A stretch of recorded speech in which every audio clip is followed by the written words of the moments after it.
My farm is my sanctuary, a place of peace and quiet where the world slows down to the rhythm of nature. Or at least it was, before the pristine silence was shattered by the high-pitched whine of a supercharged engine. For generations, my family has worked this land, treating it as a fortress against the chaos of city life. But that tranquility evaporated the moment the new subdivision broke ground on the adjacent lot.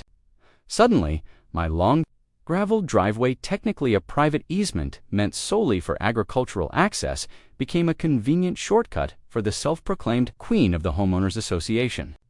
The first time I saw her, she wasn't just driving. She rocketed past my barn in a menacing silver Lexus SUV, leaving a choking cloud of dust that settled over my vegetable garden like a toxic fog. I was repairing a fence post when the spectacle occurred, watching in disbelief as she took the corner with the aggression of a rally driver, completely ignoring the private property signs posted every 50 feet. This wasn't just a lost driver. This was a calculated invasion. My farm animals were panic-stricken, with the chickens flapping wildly and my old cattle dog barking helplessly at the receding bumper. I knew immediately this wasn't going to be a one-time thing. The next day, I waited for her.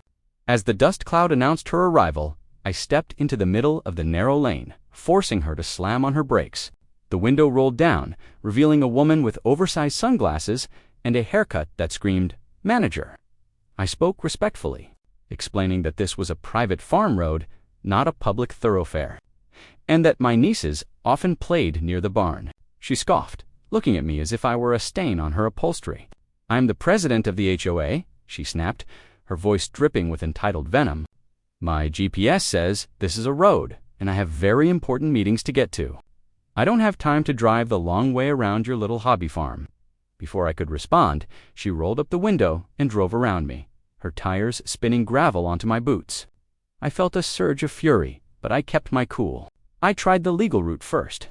I called the county sheriff, who came out, looked at the easement paperwork, and shrugged. "It's a civil matter," he said, looking powerless.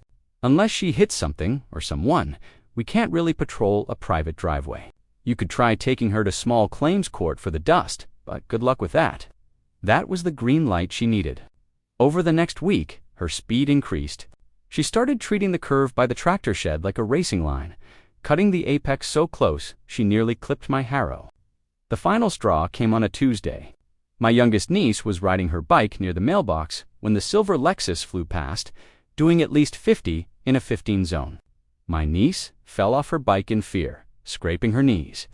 I stood there, trembling with rage, holding my crying niece, realizing that this woman valued her commute more than a child's safety. That night, I realized diplomacy was dead. The police wouldn't help, and reasoning with a narcissist was futile. I needed a deterrent that spoke her language. Consequences. I went to my workshop and devised a devious plan. I wasn't going to hurt her, but I was going to hurt her wallet. I found some pressure-treated 2x4s and a box of 3-inch deck screws. I spent the evening driving the screws through the wood. I drilled them through at random angles to ensure maximum coverage, creating a jagged landscape of steel that no rubber compound could withstand. The next morning, well before the sun crested the hills, I went to the lowest point of the driveway, a spot where soft mud often accumulated. I dug 2 shallow trenches across the wheel ruts, placed the boards screw side up, and lightly dusted them with loose topsoil and straw. To the naked eye, it just looked like a patch of rough road maintenance. I placed a new sign right before the trap, warning, "Severe tire damage ahead." Turned back. It was my final warning, a moral licensing that cleared my conscience. If she ignored the sign, she chose her fate.